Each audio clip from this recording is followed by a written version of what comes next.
Kerala government pension പ്രായം 56 നിന്ന് 60 ഉയർത്തുകയാണെങ്കിൽ നിങ്ങൾ ഈ സംസ്ഥാനത്തെ 20 ലക്ഷം കുട്ടികളോട് കാണിക്കുന്നത് ഏറ്റവും വലിയ ക്രൂരതയായിരിക്കും. അവരെന്ത് ചെയ്യണം?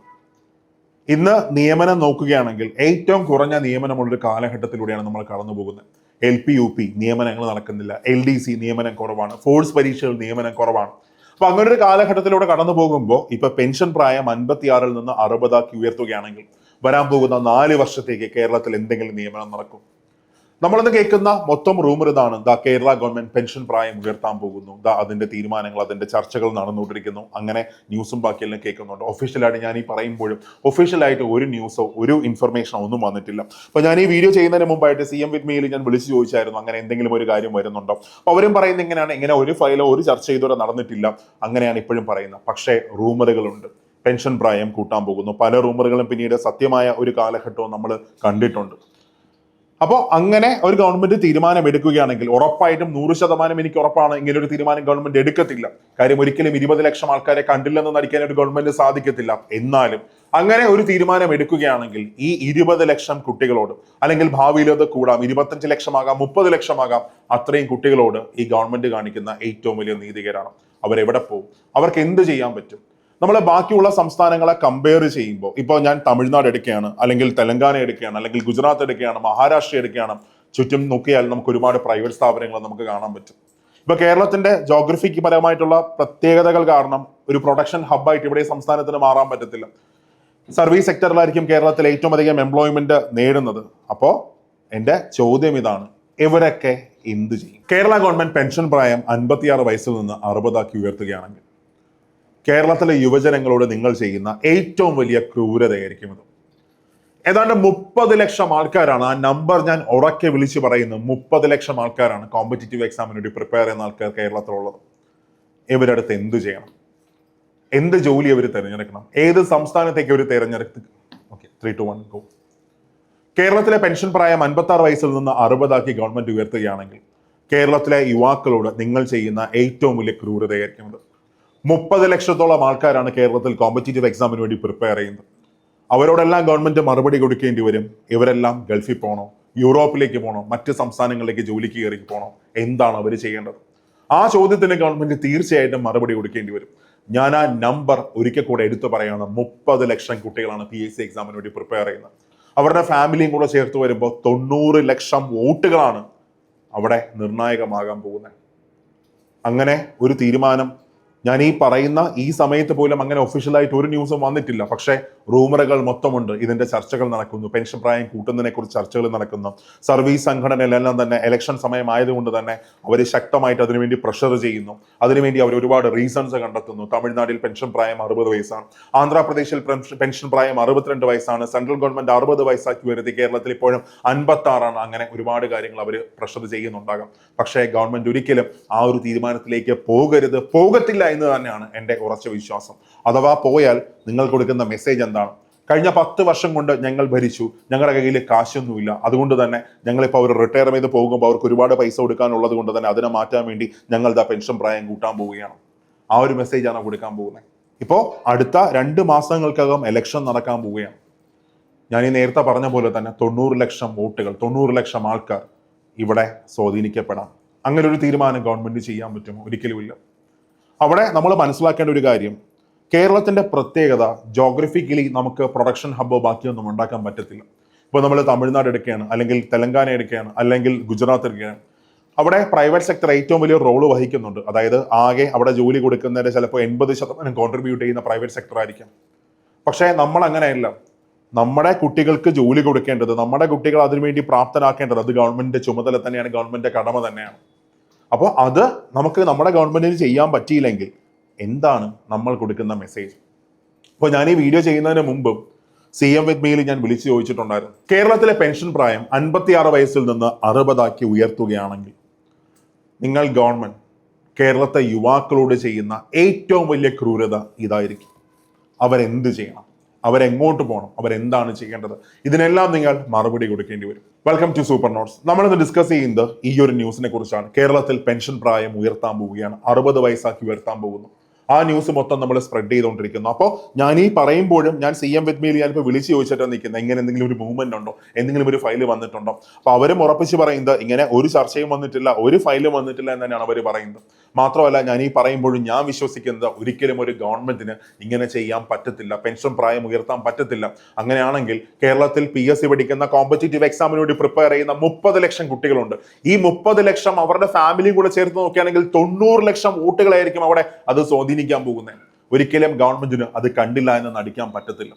അല്ലെങ്കിൽ ഒന്ന് ആലോചിച്ച് നോക്കി, ഇങ്ങനെ ആരെങ്കിലും ഒന്ന് ചിന്തിച്ചാൽ അവരോട് എനിക്ക് ചോദിക്കാനുള്ള ക്വസ്റ്റ്യൻ ഇതാണ്. ആരെങ്കിലും ഒന്ന് ചിന്തിച്ചാൽ അവരോട് എനിക്ക് ചോദിക്കാനുള്ള 30 ലക്ഷം ആൾക്കാർക്ക് ചോദിക്കാനുള്ള ക്വസ്റ്റ്യൻ ഇതാണ്. പെൻഷൻ പ്രായം 56 വയസ്സിൽ നിന്ന് 60 വയസ്സാക്കി ഉയർത്തിയാൽ വരാൻ പോകുന്ന 4 വർഷം കേരളത്തിൽ എന്തെങ്കിലും നിയമനം നടക്കാൻ സാധ്യതയുണ്ടോ? ബാക്കിയുള്ള പക്ഷക്കാർക്ക് വേണമെങ്കിൽ വാദിക്കാം, ബൈ ട്രാൻസ്ഫർ വഴി എക്സാം എഴുതി കുറച്ച് ആൾക്ക് ഡിപ്പാർട്ട്മെന്റ് വിട്ട് പോകത്തില്ലേ? കേരള ഗവൺമെന്റ് പുതിയ വേക്കൻസികൾ സൃഷ്ടിക്കുകയല്ലേ, അവിടേക്ക് നിയമനങ്ങൾ കിട്ടത്തില്ലേ? എത്ര വേക്കൻസികളാണ് പുതുതായിട്ട് സൃഷ്ടിച്ചത്? ഇല്ല. ഇവിടെ ഇന്നത്തെ സാഹചര്യം നോക്കുകയാണെങ്കിൽ നിയമനങ്ങൾ കുറവാണ്. നമ്മളിപ്പോ സെക്രട്ടറിയുടെ ഫ്രണ്ട് നോക്കിയാൽ LP ലിസ്റ്റിൽ ഉൾപ്പെട്ട ആൾക്കാർ ഇപ്പോൾ സമരം നടത്തുകയാണ്. ബാക്കിയുള്ള ലിസ്റ്റിൽ ഉൾപ്പെട്ട ആൾക്കാരുടെ നിയമനം നോക്കുകയാണെങ്കിൽ അതും കുറഞ്ഞുകൊണ്ടിരിക്കുകയാണ്. LD നിയമനം കുറവാണ്, LP നിയമനം കുറവാണ്, UP നിയമനം കുറവാണ്, ഫോഴ്സ് പരീക്ഷകൾക്ക് നിയമനം കുറവാണ്. ഈ ഒരു സാഹചര്യത്തിൽ നമ്മൾ കടന്നു പോകുമ്പോൾ ചിന്തിക്കാൻ പറ്റുമോ പെൻഷൻ പ്രായം 56 നിന്ന് 60 ഉയർത്തുന്നത്? എന്ത് ചെയ്യും ഈ ഇത്രയും ആൾക്കാർ 4 വർഷം? എങ്ങനെ അവർ ജീവിക്കും? ഇവരെ മുമ്പോട്ട് കൊണ്ടുപോവേണ്ടത്, കൈപിടിച്ച് കൊണ്ടുപോവേണ്ടത് ഗവൺമെന്റിന്റെ കടമ തന്നെയാണ്. എനിക്ക് ഉറപ്പാണ് ഗവൺമെന്റ് അങ്ങനെ ചെയ്യത്തില്ല. അഥവാ അങ്ങനെ ചെയ്താൽ, ഇപ്പോൾ ഗവൺമെന്റ് ഒരു ഗുഡ് വില്ലുണ്ട്. എന്താണ്? ഇപ്പൊ PSC പഠിക്കുന്ന കുട്ടികളുടെ മനസ്സിനകത്ത് ഏറ്റവും വലിയൊരു കാര്യമുണ്ട്, അപ്ലൈ ചെയ്യുന്ന ഏജ് ലിമിറ്റ്. ഒരു എക്സാമിന് അപ്ലൈ ചെയ്യുന്ന ഏജ് ലിമിറ്റ് 36 വയസ്സിൽ നിന്ന് 40 ഉയർത്തി. പ്രായമായി പോയ ഒരുപാട് പേരുടെ പ്രാർത്ഥനകൾ ഇപ്പോൾ ഗവൺമെന്റിന്റെ മേലുണ്ട്. നല്ല കാര്യം ചെയ്ത ഏറ്റവും നല്ലൊരു കാര്യമാണത്. പക്ഷേ ആ കാര്യമെല്ലാം ഇവിടെ അങ്ങ് പോകും. ഇത്രയും ലക്ഷം വോട്ടുകൾ അതൊരു ചെറുതല്ല. അപ്പോൾ അവർക്ക് പറയാം, ഞങ്ങൾ ഗവൺമെന്റ് എംപ്ലോയീസിന്റെ വോട്ട് മൊത്തം ഗവൺമെന്റിന് കിട്ടത്തില്ലേ? 5.25 ലക്ഷം അല്ലെങ്കിൽ 5.5 ലക്ഷം ഗവൺമെന്റ് എംപ്ലോയീസ് ആണ് കേരളത്തിലുള്ളത്.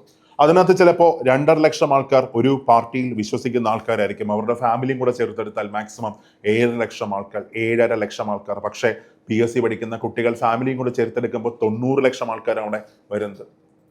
അപ്പോൾ ഇവിടെ ആവശ്യം എന്താണ്? യഥാർത്ഥ ആവശ്യം ഇന്ന് പെൻഷൻ പ്രായം കൂട്ടി അവരെ സന്തോഷിപ്പിക്കുന്നതാണോ, മറിച്ച് ഈ ജോലി ഇല്ലാത്ത ഒരുപാട് ആൾക്കാരെ സപ്പോർട്ട് ചെയ്യുന്നതാണ് ഒരു ഗവൺമെന്റ് ചെയ്യേണ്ടത്? അല്ലെങ്കിൽ തന്നെ അങ്ങനെ ചെയ്താൽ, പെൻഷൻ പ്രായം കൂട്ടിയാൽ ഗവൺമെന്റ് ആൾക്കാർക്ക് കൊടുക്കുന്ന മെസ്സേജ് എന്താണ്? കഴിഞ്ഞ 10 വർഷം ഞങ്ങൾ ഭരിച്ചു, ഞങ്ങളുടെ കയ്യിൽ 5 പൈസ പോലും ഇല്ല, പൈസയൊന്നുമില്ല.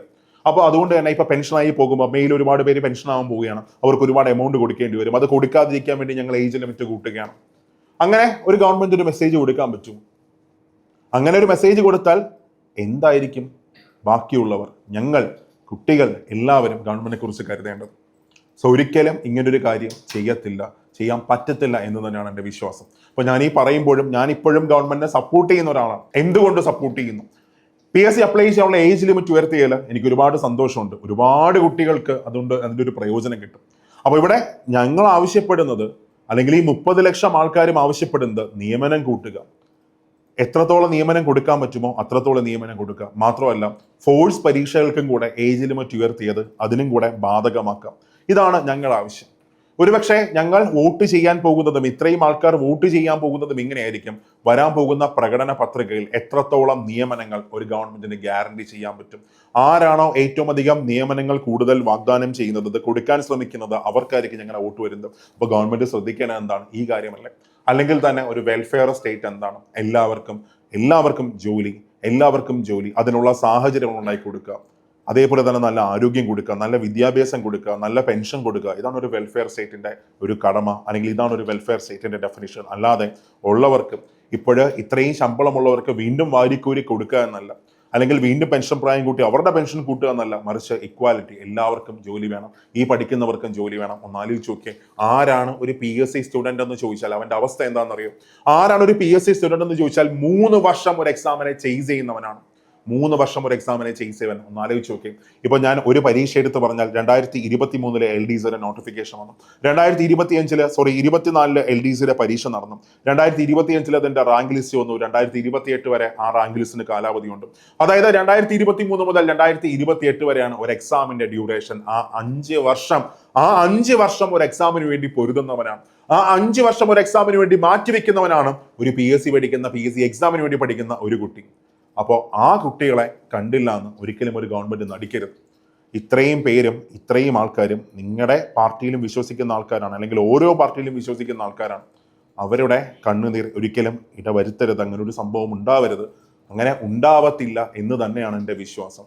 അപ്പോൾ എനിക്ക് കുട്ടികളോട് പറയാനുള്ളത്, മക്കളെ, ഞാൻ നേരത്തെ പറഞ്ഞ പോലെ ഞാൻ ഈ വീഡിയോ ചെയ്യുന്ന സമയത്ത് ഞാനിപ്പോൾ CM ഞാൻ വിളിച്ചു ചോദിച്ചിട്ടുണ്ടായിരുന്നു, ഇങ്ങനെ എന്തെങ്കിലും ഒരു ചർച്ചയുണ്ടോ, എന്തെങ്കിലും ഒരു ഫയൽ വന്നിട്ടുണ്ടോ. അപ്പോൾ ഇല്ല എന്ന് തന്നെയാണ്, ഇതൊക്കെ വെറും റൂമറാണ്, ഇതൊക്കെ വെറും മാധ്യമ സൃഷ്ടികൾ എന്ന് തന്നെയാണ് അവരും പറയുന്നത്. അങ്ങനെ തന്നെ ആവട്ടെ. അപ്പോൾ അങ്ങനെ ആവുകയാണെങ്കിൽ ഇത്രയും ആൾക്കാരുടെ സപ്പോർട്ട് മേ ബി നിങ്ങൾക്ക് ഉണ്ടാവാം, അല്ലെങ്കിൽ ഓക്കെ എന്തോ ആയിക്കോട്ടെ കുഴപ്പമില്ല, പക്ഷേ ഇത്രയും ആൾക്കാർ അല്ലെങ്കിൽ അതിൽ മെജോറിറ്റി ആൾക്കാരുടെ സപ്പോർട്ട് നിങ്ങൾക്ക് ഉണ്ടാവും. നമ്മുടെ കുട്ടികളോട് എനിക്ക് പറയാനുള്ളത്, ഇത് ഒഫീഷ്യലായിട്ട് ഇങ്ങനൊരു സംഭവം വന്നിട്ടില്ല, ഇങ്ങനൊരു സാധനത്തെക്കുറിച്ചോ ബാക്കി ഒന്നും വന്നിട്ടില്ല, ഒരു ചർച്ചകളോ ബാക്കി നടക്കുന്നൊന്നും അറിയത്തില്ല. പക്ഷേ ഒഫീഷ്യലായിട്ട്, ഞാൻ ഈ പറയുമ്പോഴും ഒഫീഷ്യലായിട്ട് ഒരു തീരുമാനമോ ഒന്നും വന്നിട്ടില്ല. അപ്പോൾ വരാത്തൊരു കാര്യത്തെക്കുറിച്ച് നമ്മൾ പാനിക് ആവാതെ, ഇപ്പോൾ നിങ്ങളുടെ ഒരുപാട് എക്സാംസ് നിങ്ങളുടെ മുമ്പിലുണ്ട്. അതായത് company board assistant degree prelims exam വരാൻ പോകുകയാണ്, May 2 വരാൻ പോകുന്നു. അതേപോലെ APOയുടെ എക്സാം വരാൻ പോകുന്നു. ദെൻ ദേവസ്വം എക്സാം ഈ March 29 നടക്കാൻ പോവുകയാണ്. ഒത്തിരി എക്സാംസ് നിങ്ങളുടെ മുമ്പിലുണ്ട്. സിവിൽ എക്സൈസിന്റെ ഡേറ്റ് വന്നായിരുന്നു. സോ എക്സാംസിൽ ഫോക്കസ് ആവുക. ഒരിക്കലും ഇങ്ങനൊരു തീരുമാനം ഗവൺമെന്റ് ഭാഗത്ത് നിന്ന് ഉണ്ടാവത്തില്ല എന്ന് തന്നെയാണ് എൻ്റെ വിശ്വാസം. പ്രിപ്പറേഷനിൽ ഫോക്കസ് ആവുക, നന്നായിട്ട് പഠിക്കുക, 2027 സർവീസിൽ കയറുക. അതിനുവേണ്ടി ഫുൾ സപ്പോർട്ടും സൂപ്പർ നോട്ട്സ് നിങ്ങളുടെ കൂടെയുണ്ട്.